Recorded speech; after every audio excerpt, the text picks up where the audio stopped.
Hello and welcome to Jason's Macintosh Museum. I'm Jason, your host, and today we're looking at a Macintosh Centris 610 from 1993. Now I'm sure that a lot of you may not have even heard of the name Centris when it comes to Apple Macintosh computers, and that's probably because the Centris name was probably the shortest lived model name that Apple ever used for any of their machines. In fact, it was only used for about 9 months between February and October of 1993. But the thinking behind it was Apple wanted to create a mid-range machine, or a mid-range range of machines, in between the Macintosh 2 line and the Macintosh Quadra line. And so they came up with the name Centris, i.e. Centre. So at the time, in February of 1993, they launched the first Centris machine, which was this one, the Centris 610. And they also launched the more powerful Centris 650. And those were in fact the only two machines available initially in the Centris line, although a Centris, I believe it was a Centris 660 AV, was also available. But that was it. Only those three machines were ever launched under the Centris name. And what Apple found, not long after introducing the Centris line of machines, was that there was quite a lot of confusion amongst the buying public as to what machine related to what level of performance. So in the end, they converted the Centris 610 to a Quadra 610 in October of 93 and dropped the Centris name altogether. So as a result, Centris machines didn't sell very well and they weren't on the market for very long. So this one is the Centris 610. It's the low-end Centris machine, and as you can see, it comes in the same type of case that the Quadra 610 used, and so did the Power Macintosh 6100, the slightly larger pizza box style case. Now, even though the Centris 610 was the base model in the Centris line, thankfully Apple didn't really cut any corners in the design or manufacturing of this machine. In fact, the only area where they saved money on the Centris 610 was by fitting the 68LC 040 CPU. So just like they fitted to the LC 630 and the LC 475, they fitted the cheaper variant of the 040 CPU that did not have a built-in numeric coprocessor. So that helped keep the price down. And in fact, one of the best upgrades you can do for these machines, in fact, is to change that LC040 chip for the full 040, which does give you a floating point unit. But other than that, it was quite a well-specified machine. You got 4 megabytes of memory on board, expandable up to 68 megabytes with two 72-pin SIM slots, 512K of VRAM, expandable up to 1 megabyte, because of course this Centris had onboard video. And it came with either an 80 or a 230 megabyte SCSI hard disk. You could also have an optional internal SCSI CD-ROM. And on some variants of the Centris 610, you also got onboard Ethernet, which this one happens to have. And you also got a single processor direct slot, which you could use for a DOS compatibility card, or an external Ethernet, or an Ethernet card, or a additional display card, or some other kind of accelerator. So on the whole, quite a good machine, and overall it was about twice the speed of the old Macintosh 2 CI, which itself was no slouch, so it performed quite well. And it was also a very well designed machine. It's very easy to take apart, very easy to upgrade, very easy to work with, so it's quite a nice little machine. So that's about all there is to say on the Centris 610, so let's have a closer look at it. Okay, here is the front view of the Macintosh Centris 610, and the first thing you'll probably notice is that the casing has yellowed quite a bit. And I can actually remember back to when I acquired this machine. It would have been sometime around, probably around 2002, I believe. And I actually acquired it from a garage sale in my local area. And I can remember the people who owned it had it sitting on a desk, but exposed to direct sunlight. So that's why the casing has yellowed so much over the years. And in fact, you'll notice that where the monitor used to sit on top of the system, you can see here how you've got a patch of light colour there. as opposed to the yellowish colour the rest of the case has. So might be a good candidate for retro brighting at some point in the future.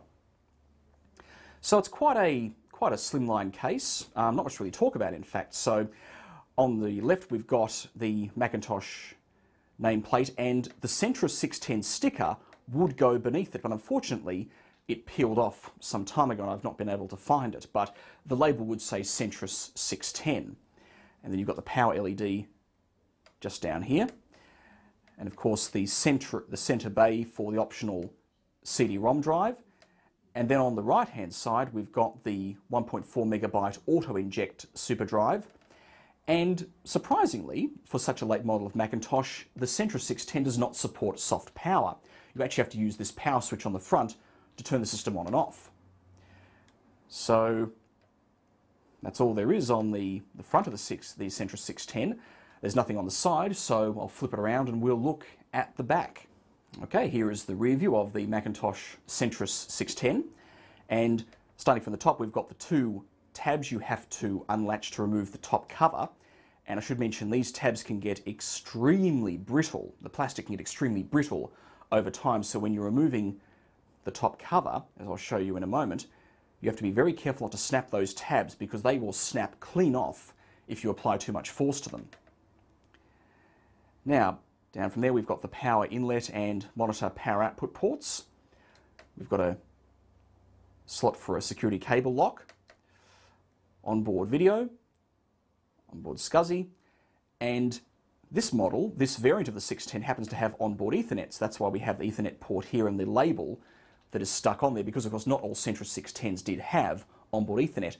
But it's worth noting, those of you who are aware of the Ethernet systems that Apple used back in the 90s, this is what's known as an AAUI port. And the reason for that was simply that in the early to mid-90s, there were still several different physically incompatible Ethernet standards that were all used. There was, of course, 10 base T Ethernet, twisted pair. There was 10 base 2 coaxial, and there was also token ring, which I think was also quite popular at the time. And of course, all three had used different physical hardware. So what Apple decided to do was to have a more or less a universal Ethernet connector into which you would plug an adapter, which would give you the appropriate Ethernet connection that you needed. So I've got adapters for both the 10 base 2 and 10 base T Ethernet standards that plug into that port. But admittedly, it didn't last very long because not long after these models came out, 10 base T twisted pair Ethernet really became the standard, and so Apple then started fitting proper RJ45 ports to their machines. So on from there we have the printer and modem ports, two ADB ports, and speaker out and microphone in, and also the reset and interrupt switches over here. And just above them is the blanking plate for the PDS card. So that's the rear view of the Macintosh Centris 610. So now let's take it apart. I nearly forgot to show you the underside of the Centris 610 because of course this is where Apple put their information label. So here's the label for the Centris 610. So let's see, Apple Computer Incorporated, assembled in Ireland. Interestingly enough, model number M1444, and all the various regulations and what have you. Don't know what half of those symbols mean, to be honest, but apparently it's a good thing. Copyright 1993, Apple Computer. Now, taking a Macintosh Centris 610 apart is actually quite easy. Really, the hardest part of the entire procedure is actually getting the top cover off, and that's because of the reason I mentioned before, in that over time the plastic that this top cover is made of becomes very, very brittle. And in order to take the top cover off, you have to lift up on these two tabs, just enough to unlock them from the lower panel, at which point you can lift the back of the top cover up and slide it forward.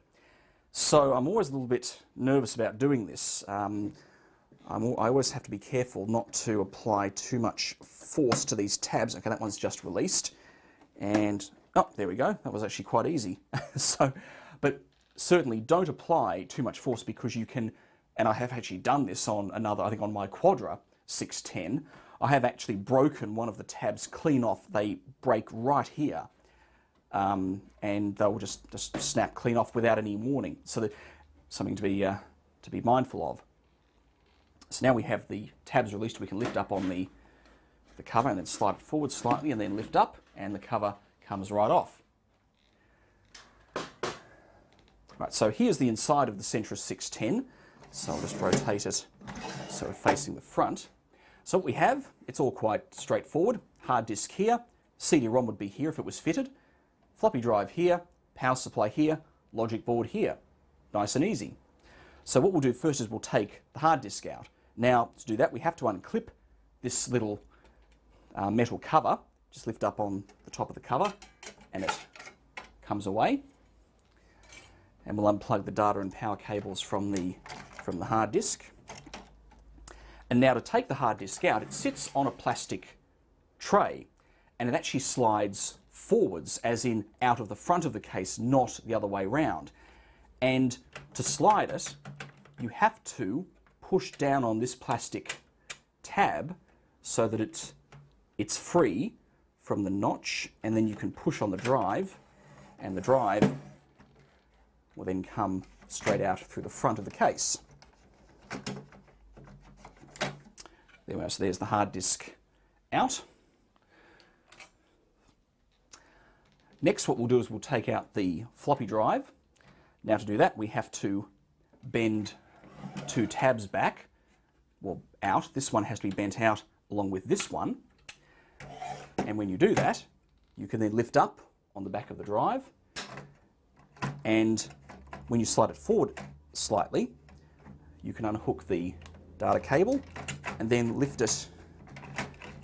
I think you can, well, maybe we have to take we may have to take the power supply out first, come to think of it, because we can't slide it out through the front. There's not enough clearance to slide it out through the back. So we'll take the power supply out next. Just get this SCSI cable out of here. Just move the power cables out of the way. So the power supply has a connector here for the logic board. We'll just carefully unhook that. This one's quite stiff actually. There we go. The power supply is held in place by a single screw up here. Now we can shift the power supply forward and lift it up and out. So there's the power supply out of the system, and notice that it has the physical power switch on the front. Now we can take the floppy drive out if we just move it back. Actually, I think we need to leave it, put the drive back down. Now if I push these tabs out, can we slide it back? No, it looks like it does go forwards. So what we'll do, we'll put the drive back in position, if I can get it back into position, and push forward. Ah, there we are, and the drive is now out. So she didn't have to take the power supply out to do that anyway, but right, now the next step is to take out the logic board, and it's secured by two screws, one here and one inside this standoff here. So we'll take this one out first. Now this one I need a different screwdriver for. That'll do, I think. Once you take those out, the board can now slide backwards and forwards. Of course, if you disconnect the speaker connector here and the other end of the floppy cable, and normally you disconnect the power LED, but for some reason there is no connector on this. I'm not sure why that was. Not sure what I did there, but might have to fix that up in the future. Anyhow, with the board slid forward, you can lift it up and remove it from the case. Now what we can do is we can take out this plastic piece there that goes under the logic board. Next step is to take out the carrier bracket for the drives. Now we'll take off this little front cover first. Now to remove the drive carrier, if we look, you can see that we have to lift up here and here, because as you can see on the bottom of the case, that's where those little pieces of plastic engage. So you also have to lift up on this tab here and this tab over here. So it's a little tricky to do. So what I like to do is I like to lift up on these parts, this bit here, while I release that bracket or that tab, and do the same on this side. And once everything's released, it should slide backwards, but it can be quite stiff to do. Oh, there it goes. So that's the drive carrier out. And notice that the speaker is attached to it. Just take these two screws out to remove the speaker, and the cable for the floppy drive can slip out at the same time. And that's it. So it's quite an easy machine to take apart. Oh, of course, the connector for the power switch.